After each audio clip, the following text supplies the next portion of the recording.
ദൈവതിരുനാമത്തിന് മഹത്വം ഉണ്ടായിരിക്കട്ടെ. കർത്താവിനാൽ അനുഗ്രഹിക്കപ്പെട്ടവരെ, ആധുനിക ലോകം നന്മയെ വെറുക്കുന്നു, സത്യത്തെ ഇരുട്ടാക്കുന്നു, തിന്മയെ ആഘോഷിക്കുന്നു.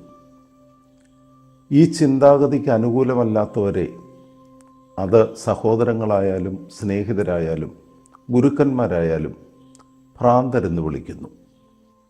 അതുകൊണ്ട് പലപ്പോഴും സത്യത്തിനു വേണ്ടി നിലകൊള്ളുന്നവർ, നീതിക്ക് വേണ്ടി നിലകൊള്ളുന്നവർ ഈ സമൂഹത്തിൽ ഭ്രാന്തന്മാരായി ഒറ്റപ്പെടുകയാണ്. യേശുക്രിസ്തു പ്രവർത്തിച്ചുകൊണ്ടിരുന്ന കാലഘട്ടത്തിലും കർത്താവിനെക്കുറിച്ച് യേശുക്രിസ്തുവിൻ്റെ ഭവനക്കാരും അതുപോലെ തന്നെ യഹൂദ മത മേലധ്യക്ഷന്മാരും നടത്തിയ ശക്തമായ ഒരു ആരോപണമാണ് യേശുവിനെ ഭ്രാന്താണ്.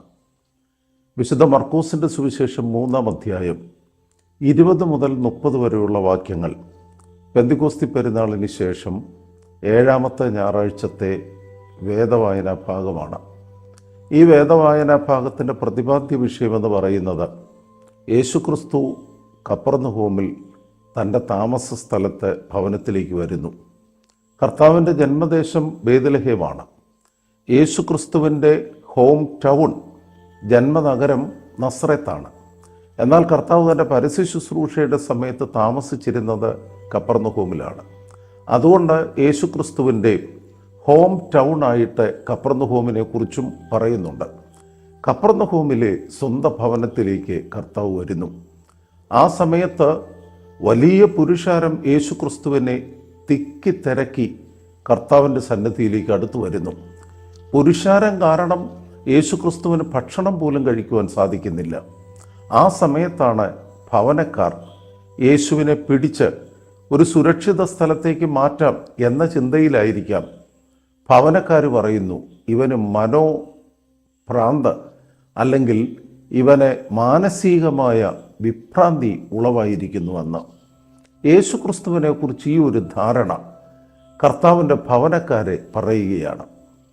യഥാർത്ഥത്തിൽ കർത്താവിനെക്കുറിച്ചുള്ള ഈ പ്രതികരണത്തിൻ്റെ കാരണമെന്താണ്? യെരൂശലേമിൽ നിന്ന് വന്ന ശാസ്ത്രിമാരെ അല്പം കൂടി കടത്തി പറയുകയാണ്. ഇവൻ ഭൂതങ്ങളെ പുറത്താക്കുന്നത് ഭൂതങ്ങളുടെ തലവനായ ബേൽസബൂലിനെ കൊണ്ടാണ്. ഈ അവസരത്തിൽ യേശുക്രിസ്തു തൻ്റെ ഭവനക്കാരോടും യെരൂശലേമിൽ വന്ന ശാസ്ത്രിമാരോടും ഉപമയായി വളരെ പ്രധാനപ്പെട്ട ഒരു കാര്യം പറയുന്നു. ശക്തനായൊരു മനുഷ്യനെ, ബലവാനായൊരു മനുഷ്യനെ, അവനെ പിടിച്ചു കെട്ടാതെ അവൻ്റെ ഭവനത്തിൽ പ്രവേശിക്കുവാൻ ആർക്കും കഴിയുകയില്ല. കർത്താവ് പറയുന്നത്, ഒരു രാജ്യം അതിൽ തന്നെ ഛിദ്രിച്ചാൽ രാജ്യത്തിന് നിലനിൽക്കുവാൻ സാധിക്കത്തില്ല. ഒരു ഭവനം അതിൽ തന്നെ ഛിദ്രിച്ചാൽ ആ ഭവനത്തിനും നിലനിൽക്കുവാൻ സാധിക്കുകയില്ല. ബലവാനെ പിടിച്ചു കെട്ടാതെ അവൻ കവർന്നിരിക്കുന്ന കോപ്പുകൾ തിരിച്ചു പിടിക്കുവാൻ സാധിക്കത്തില്ല. അവിടെ പറയുന്ന വളരെ പ്രധാനപ്പെട്ട ഒരു വാക്യമുണ്ട്. വിശുദ്ധ മർക്കോസിൻ്റെ സുവിശേഷം 3-ാം അധ്യായം 27-ാം വാക്യം, അവന് അവസാനം വന്നിരിക്കുന്നു. അതിനുശേഷം ഈ വേദഭാഗത്തിൻ്റെ അവസാനം 29-30 വാക്യങ്ങളിൽ പ്രബോധിപ്പിക്കുന്നത് മനുഷ്യപുത്രനെതിരായി പറയുന്ന എല്ലാ പാപങ്ങളും ദൈവദൂഷണങ്ങളും ക്ഷമിക്കും, എന്നാൽ പരിശുദ്ധാത്മാവിനെതിരായി പറയുന്ന പാപങ്ങൾ ക്ഷമിക്കപ്പെടുകയില്ല. സഹോദരങ്ങളെ, മർക്കോസ് ഏവൻഗേലിയോസ്തായുടെ പ്രതിപാദന രീതി തന്നെ ഒരു പ്രത്യേക ലിറ്റററി ഫോമാണ്. അത് മർക്കോസ് ഏവൻഗേലിയോസ്തായുടെ പ്രതിപാദന ശൈലിയുടെ പ്രത്യേകതയാണ്. A story within the story എന്ന് പറയും.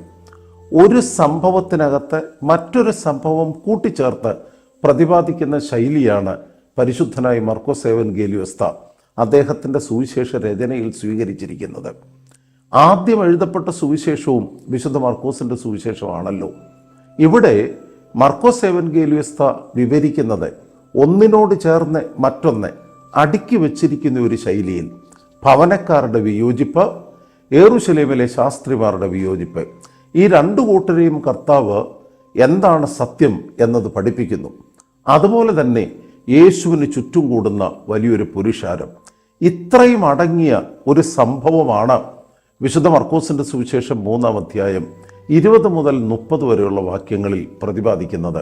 1-ാം ഭാഗത്തേക്ക് നമുക്ക് വരാം. അവന് ഭ്രാന്താണ്. ഇത് ക്രിസ്തുവിൻ്റെ ഭവനക്കാരുടെ ക്രിസ്തുവിനെ കുറിച്ചുള്ള പ്രതികരണം ഇന്നത്തെ ലോകത്തിൻ്റെ അർത്ഥതലത്തിലേക്ക് വന്നേ. സ്വപ്നം കണ്ട് സ്വപ്നലോകത്ത് അഴിമതി കൊണ്ട് സുഖസൗകര്യങ്ങൾ പണിതെടുക്കുന്നവർ, അതാണ് ഒരു വശത്ത് നിൽക്കുന്നത്. അധികാരം ഉപയോഗിച്ച് എല്ലാ അഴിമതിയും പ്രവർത്തിച്ച് സ്വന്തം താല്പര്യങ്ങൾക്ക് വേണ്ടി ഒരു സമൂഹത്തെ മുഴുവൻ മാറ്റിമറിക്കുന്നവർ. എന്നാൽ വളരെ ന്യൂനപക്ഷമായ ഒരു സമൂഹമുണ്ട്, സത്യത്തിനും നീതിക്കും വേണ്ടി നിലകൊള്ളുന്നവർ. എന്നാൽ സത്യത്തിനും നീതിക്കും വേണ്ടി നിലകൊള്ളുന്നവരെ കുറിച്ച് തിന്മ ആഘോഷിക്കുന്ന ഭൂരിപക്ഷം പറയുന്നത് എന്താണെന്നോ? അവർക്ക് ഭ്രാന്താണ്. അവർക്ക് ഭ്രാന്താണ്.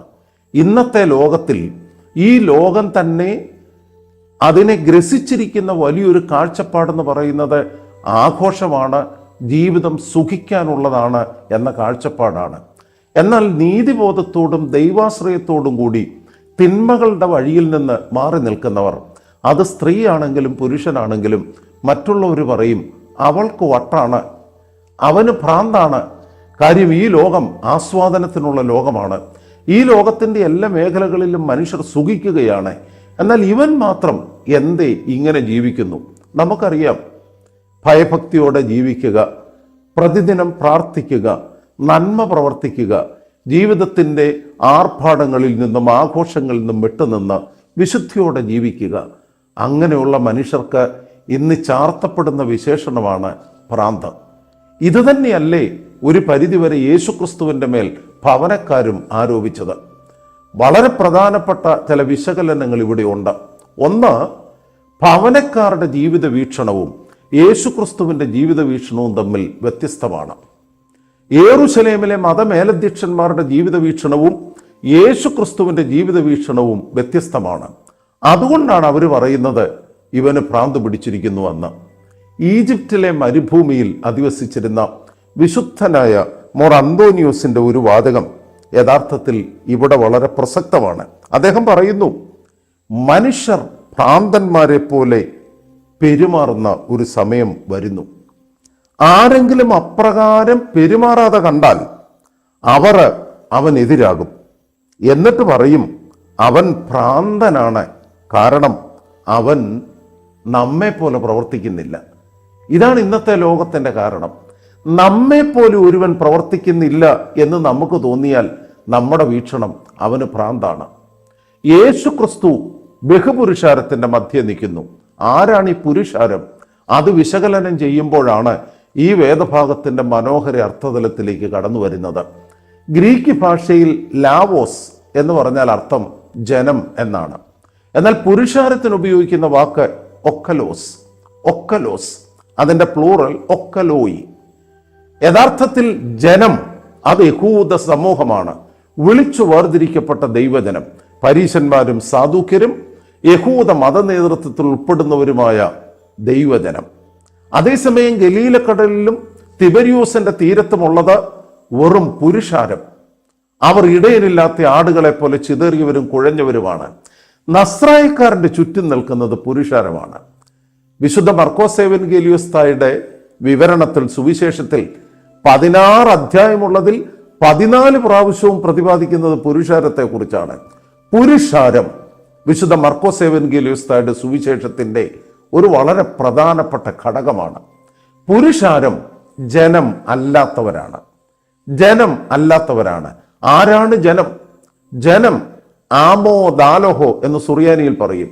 ദൈവത്തിന്റെ ജനം അത് തെരഞ്ഞെടുക്കപ്പെട്ട എബ്രായക്കാരാണ്, യഹൂദന്മാരാണ്. എന്നാൽ വ്യഭിചാരികൾ, മീൻപിടുത്തക്കാർ, ചുങ്കക്കാർ, സമൂഹത്തിന്റെ നേർധാരയിൽ നിന്ന് തള്ളപ്പെട്ടവർ, അവരാണ് പുരുഷാരം. നസ്രായക്കാരുടെ ചുറ്റും നിൽക്കുന്നത് പുരുഷാരമാണ്. ജനമല്ലാത്ത ഈ പുരുഷാരത്തെ സ്നേഹിക്കുന്ന യേശുവിനെ പിന്നെ എന്നെ വിളിക്കും? ഭ്രാന്തൻ എന്നല്ലാതെ. അതാണ് ഭവനക്കാർ വിളിച്ചത് ഭ്രാന്തൻ. അവന് മനോവിഷമം, പ്രത്യേകിച്ച് മനസ്സിന് വിഭ്രമം സംഭവിച്ചിരിക്കുന്നു. അതുകൊണ്ട് ഭവനക്കാർ പറഞ്ഞു ഇവന് ഭ്രാന്താണ്. അനുഗ്രഹിക്കപ്പെട്ട ദൈവമക്കളെ, വിശുദ്ധ മർക്കോസിന്റെ സുവിശേഷം പ്രത്യേകിച്ച് തുടങ്ങുന്നത് തന്നെ യേശുക്രിസ്തു 1-ാം അധ്യായത്തിൽ തന്നെ പ്രതിപാദിക്കുന്നത് കർത്താവ് ശാബത്തിൽ ദേവാലയത്തിൽ ചെന്ന് വരണ്ട കൈയുള്ള മനുഷ്യനെ സൗഖ്യമാക്കി. ശാബത്തിൽ മനുഷ്യനെ സൗഖ്യമാക്കുന്നു. മതമേലധ്യക്ഷന്മാരുടെ വീക്ഷണത്തിൽ അവൻ ശാബത്തിനെ അംഗീകരിക്കുന്നില്ല, ആചരിക്കുന്നില്ല. ഭവനക്കാരുടെ വീക്ഷണത്തിൽ അവന്റെ ചുറ്റും നിൽക്കുന്നത് വിലയും നിലയുമില്ലാത്ത പുരുഷാരം. അതുകൊണ്ടാണ് ഈ രണ്ട് സമൂഹവും വിളിച്ചു പറഞ്ഞത്, അവരൊരുമിച്ച് പറഞ്ഞത് അവന് ഭ്രാന്താണ്. യഥാർത്ഥത്തിൽ നമ്മുടെ ജീവിത വീക്ഷണം, ആ ജീവിത വീക്ഷണത്തോട് ചേരാതിരിക്കുന്നവരെ ഭ്രാന്തന്മാരായി ചിത്രീകരിക്കുന്നത് അന്നത്തെയും ഇന്നത്തെയും പ്രത്യേകതയാണ്. പത്രോസ് മാർ ഒസ്താത്യോസ് തിരുമേനി ശ്ലീബാദാസ് സമൂഹം സ്ഥാപിച്ചു. ആ കാലഘട്ടത്തിലെ ഉന്നതമായ കുടുംബത്തിൽ ജനിച്ചു വളർന്ന പത്രോസ് മാർ ഒസ്താത്യോസ് തിരുമേനി അധകൃതരുടെ ഭവനത്തിൽ ചെന്ന് ആ ഭവനത്തിൽ അവർ നൽകുന്നത് ഭക്ഷിച്ച് യേശുക്രിസ്തുവിന്റെ സുവിശേഷം അവരോട് പ്രസംഗിച്ചപ്പോൾ, ജീവിതത്തിലൂടെ കാണിച്ചു കൊടുത്തപ്പോൾ അന്ന് ജീവിച്ചിരുന്നവർ പറഞ്ഞു തിരുമേനിക്ക് ഭ്രാന്താണ്. ഗീവർഗീസ് മാർ ഒസ്താത്യോസ് തിരുമേനിയും പരിശുദ്ധനായ പരിമല തിരുമേനിയും പരിശുദ്ധനായ പാമ്പാടി തിരുമേനിയും അടുത്തിടെ നമ്മിൽ നിന്ന് വേർപിരിഞ്ഞ ആധുനിക കാലഘട്ടത്തിൽ യഥാർത്ഥത്തിൽ നമുക്കൊക്കെ ഒരു വെല്ലുവിളിയായി നിലനിന്ന മാത്യൂസ് മാർ ബർന്നബാസ് തിരുമേനിയും ഒക്കെ ജീവിച്ചിരുന്ന കാലഘട്ടത്തിൽ അവരുടെ ജീവിത ശൈലി കണ്ട പലരും പറഞ്ഞു, പലരും ചിന്തിച്ചു എന്തോ മാനസിക പ്രശ്നമുണ്ട്. സഹോദരങ്ങളെ, ഇത് യഥാർത്ഥത്തിൽ നമ്മുടെ ജീവിതത്തിൽ സത്യത്തെക്കുറിച്ചും നീതിയെക്കുറിച്ചും നമുക്കറിവില്ലാതെ വരുമ്പോഴാണ് വിശുദ്ധന്മാരുടെ ജീവിതശൈലി, അവർ ലോകത്തിൽ പ്രതിപാദിക്കുന്ന ആത്മീയതയുടെ ശക്തി, അത് നമുക്ക് മനസ്സിലാകുവാൻ സാധിക്കാതെ വരുന്നു. യഹൂദ ജനത്തിനും യേശുക്രിസ്തുവിന്റെ ഭവനക്കാർക്കും സംഭവിച്ചത് ഇത് തന്നെയാണ്. ബൈസാന്റിയൻ സഭയുടെ പാരമ്പര്യത്തിലും റഷ്യൻ സഭയുടെ പാരമ്പര്യത്തിലും ഹോളി ഫൂൾസ്, വിശുദ്ധ വിഡ്ഢികൾ എന്നൊരു സന്യാസ സമൂഹമുണ്ട്. അവരുടെ ഭക്തി മറച്ചു വെക്കുവാൻ, ഈ ലോകത്തിന്റെ തിന്മകളിൽ നിന്ന് അവരെ തന്നെ മാറ്റുവാൻ ചില ജീവിത ശൈലി അവർ സ്വീകരിക്കും. അതിൽ നഗ്നരായ മനുഷ്യർ, വസ്ത്രം ഉപയോഗിക്കാത്തവർ പോലും ഉണ്ടെന്നാണ് പറയുന്നത്. കാരണം ഈ ലോകത്തിന്റെ ആർഭാടത്തോടും ഈ ലോകത്തിന്റെ തിന്മയോടും സമരസപ്പെട്ട് ജീവിപ്പാൻ അവർക്ക് സാധിക്കാത്തത് കൊണ്ട് അവർ തിന്മയ്ക്കെതിരായ ഒരു ജീവിതശൈലി, അത് പലപ്പോഴും ആധുനിക സമൂഹത്തിന് തോന്നും വിഡ്ഢിത്തരമാണെന്ന്. പലപ്പോഴും ആധുനിക സമൂഹത്തിന് തോന്നുന്നത് അത് മാനസികമായ പ്രതിസന്ധി കൊണ്ടും പ്രശ്നങ്ങൾ കൊണ്ടും ഉണ്ടായതാണെന്ന്. പക്ഷേ അവർ ദൈവസന്നിധിയിൽ, മനസ്സറിയുന്നവനായി ദൈവത്തിന്റെ സന്നിധിയിൽ അവരുടെ ജീവിത വിശുദ്ധി വളരെ ശ്രേഷ്ഠം. നസ്രായക്കാരൻ യേശു പലസ്തീൻ നാട്ടിൽ തൻ്റെ പരസ്യ ശുശ്രൂഷ നിർവഹിക്കുന്നു. ആർക്കും വേണ്ടാത്ത മനുഷ്യരാണ് കൂടെ നിൽക്കുന്നത്. യഹൂദ മതത്തിന്റെ മതനിയമങ്ങളല്ല കർത്താവിന്റെ ജീവിത പ്രമാണം, ദൈവരാജ്യത്തിന്റെ പുതിയ പ്രമാണം. അതാണ് യേശുക്രിസ്തു ലോകത്തിന് നൽകിയത്. അതുകൊണ്ട് ഭവനക്കാരും മത മേലധ്യക്ഷന്മാരും പറയുന്നു അവന് ഭ്രാന്താണ്. രണ്ടാമത്തെ ഈ വേദഭാഗത്തിന്റെ വളരെ പ്രധാനപ്പെട്ട വിഷയം, യേശുക്രിസ്തു ഭൂതങ്ങളെ പുറത്താക്കുന്നു, യേശുക്രിസ്തു പിശാചിനെ ബഹിഷ്കരിക്കുന്നു. ഇത് കണ്ടിട്ട് ശാസ്ത്രിമാർ എന്നിവിടെ പ്രത്യേകം പറയുന്നു, യെരൂശലേമിൽ നിന്ന് വന്ന ശാസ്ത്രിമാർ, ആ ശാസ്ത്രിമാര് യേശുക്രിസ്തുവിന്റെ മേൽ നടത്തുന്ന ആരോപണം, അത് ഇവൻ ഭ്രാന്തനാണ് എന്നതിലും ശക്തമായ ആരോപണമാണ്. ഇവൻ ഭൂതങ്ങളെ പുറത്താക്കുന്നത് ഭൂതങ്ങളുടെ തലവനായ ബേൽസബൂലിനെ കൊണ്ടാണ്. ഇത് നല്ലതുപോലെ നാം മനസ്സിലാക്കേണ്ട ഒരു വിഷയമാണ്. വ്യാഖ്യാനത്തിന് വിഷമമുണ്ട് ഇവിടെ. പക്ഷെ ഇവിടുത്തെ വ്യാഖ്യാന അർത്ഥതലം മനസ്സിലാക്കുമ്പോൾ യേശുക്രിസ്തുവിനാൽ സംജാതമായിരിക്കുന്ന ദൈവരാജ്യത്തെക്കുറിച്ചുള്ള ഏറ്റവും ശക്തമായ പ്രബോധനം സുവിശേഷ ഗ്രന്ഥകർത്താവായ മർക്കോസ് എവൻഗേലിയോസ് നമുക്ക് നൽകുകയാണ്.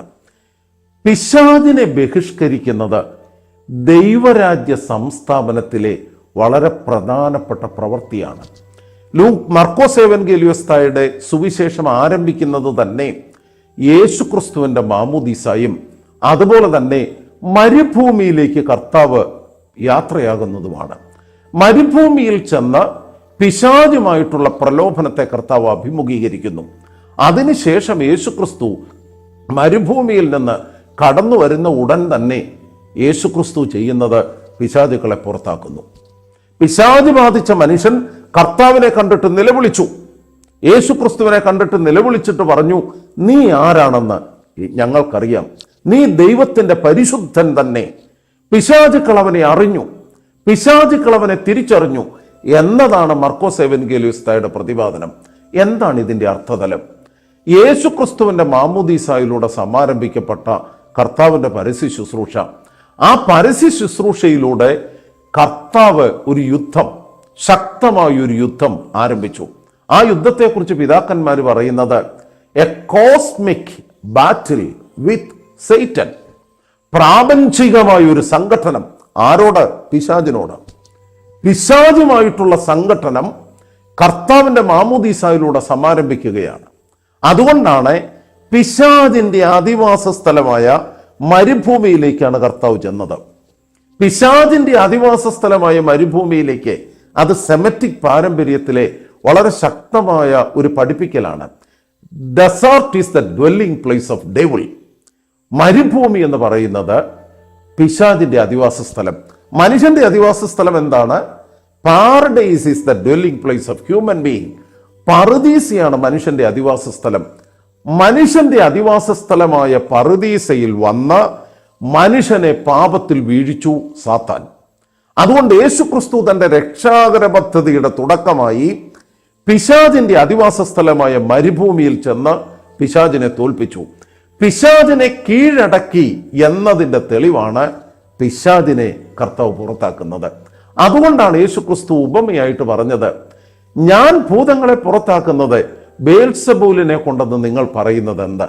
കർത്താവ് ചോദിക്കുന്നു, ഒരു രാജ്യത്തിന് അതിൽ തന്നെ ഭിന്നിക്കുവാൻ സാധിക്കുമോ? ഒരു ഭവനത്തിന് അതിൽ തന്നെ ഛിദ്രമുണ്ടാക്കുവാൻ സാധിക്കുമോ? സാത്താനെ പുറത്താക്കുവാൻ സാധിക്കുമോ? പിതാവായ ജോൺ ക്രിസോസ്റ്റം അദ്ദേഹം വിശുദ്ധ മത്തായിയുടെ സുവിശേഷത്തിൽ ഇതേ സമാന്തര ഭാഗത്തിന്റെ വ്യാഖ്യാനത്തിൽ പറയുന്നത്, സാത്താനെ പുറത്താക്കുവാൻ കഴിയുകയില്ല. അവിടെ സാത്താനെ വളരെ പേഴ്സോണിഫൈ ചെയ്ത് വ്യക്തിഗതമായി പിതാവായ ജോൺ ക്രിസോസ്റ്റം വ്യാഖ്യാനിക്കുന്നുണ്ട്. എന്താണ് അവിടുത്തെ അർത്ഥതലം? യേശുക്രിസ്തു ഇവിടെ പറയുന്നു, ബലവാനെ പിടിച്ചു കെട്ടാതെ അവന്റെ ഭവനത്തിൽ കടക്കുവാൻ സാധിക്കത്തില്ല. യഥാർത്ഥത്തിൽ പിശാചിന്റെ ഭവനം ഏതാണ്? പിശാചിന്റെ ഭവനം പിശാച് പ്രവേശിച്ച മനുഷ്യനാണ്. പിശാച് പ്രവേശിച്ച മനുഷ്യൻ പിശാചിന്റെ ഭവനം, സാത്താന്റെ ഭവനം. സാത്താൻ മനുഷ്യനിൽ പ്രവേശിച്ച് മനുഷ്യനെ സാത്താന്റെ ഭവനമാക്കി തീർത്തു. എന്നിട്ട് മനുഷ്യനിലെ ശ്രേഷ്ഠമായ താലന്തുകളും ദൈവീക കൃപകളും പിശാച് മോഷ്ടിച്ചെടുത്തു. ഈ മോഷ്ടിച്ചെടുത്തത് തിരികെ പിടിക്കാനാണ് യഥാർത്ഥത്തിൽ ദൈവപുത്രൻ മനുഷ്യപുത്രനായത്. അതാണ് മർക്കോസ് എവൻഗേലിയോസ്തായുടെ വിവരണം. അതുകൊണ്ടാണ് ബലവാനെ പിടിച്ചുകെട്ടി. ബലവാൻ സാത്താനാണ്. സാത്താനെ പിടിച്ചുകെട്ടിയിട്ട് സാത്താന്റെ ആലയമായിരുന്ന മനുഷ്യനെ മാറ്റി അവനിൽ ദൈവത്തിന്റെ ആലയം ക്രമീകരിച്ചു. ഇവിടെയാണ് യഥാർത്ഥത്തിൽ മാമോദീസായിൽ നമ്മൾ വളരെയധികം ഭംഗിയായി മാമോദീസായിൽ പിശാചിനെ ബഹിഷ്കരിക്കുന്ന പ്രയർ ഓഫ് എക്സോസിസത്തിൽ വളരെ വ്യക്തമായി ഈ അർത്ഥതലം വിവരിക്കുന്നുണ്ട്. ദൈവ സൃഷ്ടിയെ നീ സമീപിക്കരുത്. കുഞ്ഞിന്റെ ശിരസിൽ കൈവച്ചുകൊണ്ട് വിശ്വാസ പ്രഖ്യാപനം നടത്തുന്നതിന് മുൻപ് ശിരസിൽ കൈവച്ചുകൊണ്ട് പുരോഹിതൻ പ്രാർത്ഥിക്കുന്ന ദീർഘമായ പ്രാർത്ഥനയുടെ ഒരു ഭാഗം ഞാൻ ഉദ്ധരിക്കാം. ഒന്നാമത്തെ മത്സരക്കാരനെ അന്ധകാര ശൃംഖലകളാൽ ബന്ധിച്ച് അഗാധ സ്ഥലത്തേക്ക് അയച്ചവനായ ദൈവത്തിന്റെ ഭയങ്കര നാമത്തെ നീ ഭയപ്പെട്ടുകൊള്ളുക. വരുവാനിരിക്കുന്ന ന്യായവിധിയെ ഭയന്ന് വേഗത്തിൽ മാറിക്കൊള്ളുക. ദൈവസൃഷ്ടിയെ നീ സമീപിക്കരുത്. ദൈവസൃഷ്ടിയെ നീ ഉപദ്രവിക്കരുത്. ദൈവസൃഷ്ടിയിൽ നീ അധിവസിക്കരുത്. അത് പിശാചുക്കളുടെ വാസസ്ഥലമല്ല, മറിച്ച് ദൈവത്തിന്റെ ആലയമാകുന്നു.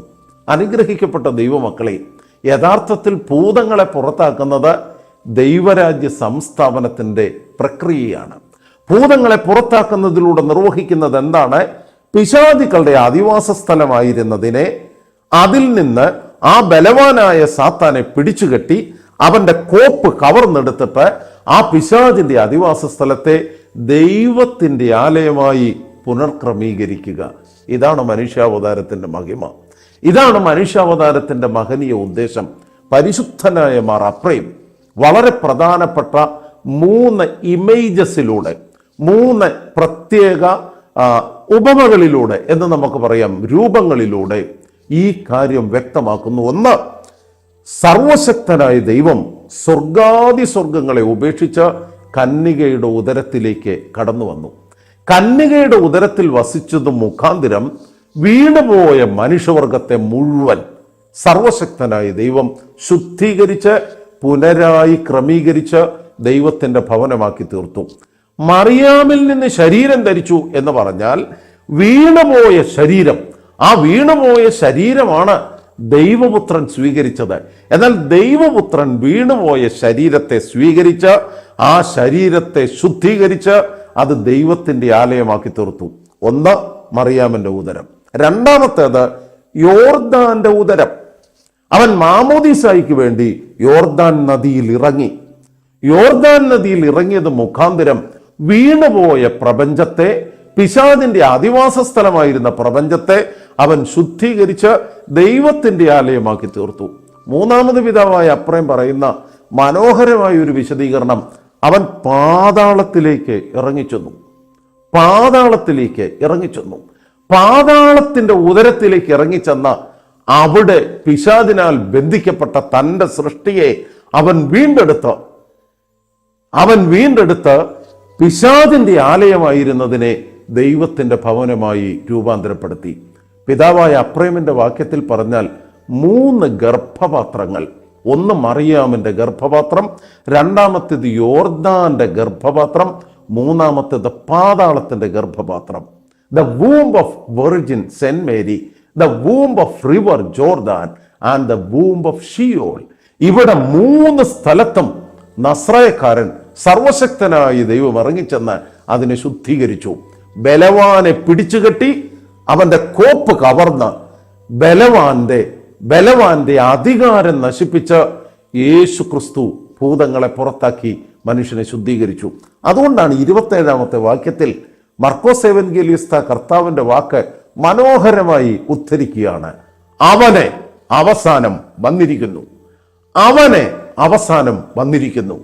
പിശാചും ദൈവവുമായിട്ടുള്ള യുദ്ധം, ആ യുദ്ധം cosmic war, cosmic battle with the Satan, ആ യുദ്ധം സമാരംഭിച്ചത് കർത്താവിന്റെ മാമോദീസായിൽ. അതിന്റെ പൂർണ്ണത, അവൻ മരണത്തെ തോൽപ്പിച്ച് മരിച്ചവരുടെ ഇടയിൽ ഉയർത്തെഴുന്നേറ്റപ്പോൾ യഥാർത്ഥത്തിൽ ആ സംഘടനത്തിന്റെ, പിശാചുമായിട്ടുള്ള സംഘടനത്തിന്റെ പര്യവസാനം. സഹോദരങ്ങളെ, ഇവിടെയാണ് യേശു ക്രിസ്തു വ്യക്തമാക്കിയതിന്റെ അർത്ഥതലം. സാത്താനെ പുറത്താക്കുവാൻ കഴിയുകയില്ല. പിന്നെ ആർക്കാണ് പുറത്താക്കാൻ കഴിയുന്നത്? സാത്താനെ പുറത്താക്കുവാൻ അധികാരമുള്ള ദൈവപുത്രനാണ് സാത്താനെ പുറത്താക്കുവാൻ സാധിക്കുന്നത്. അവിടെ യേശു ക്രിസ്തു വ്യക്തമാക്കുന്നു, ഭവനക്കാരോടും യെരൂശലേമിലെ ശാസ്ത്രിമാരോടും, ഞാൻ പിശാചിനെ പുറത്താക്കുന്നത് ബേൽസബൂലിനെ കൊണ്ടല്ല, മറിച്ച് ഞാൻ പിശാചിനെ പുറത്താക്കുന്നത് ഞാൻ ദൈവപുത്രനായതുകൊണ്ടാണ്. ദൈവരാജ്യം സമീപിച്ചിരിക്കുന്നു. പിശാചിനെ അവസാനം വന്നിരിക്കുന്നു. സാത്താനെ അവസാനം വന്നിരിക്കുന്നു.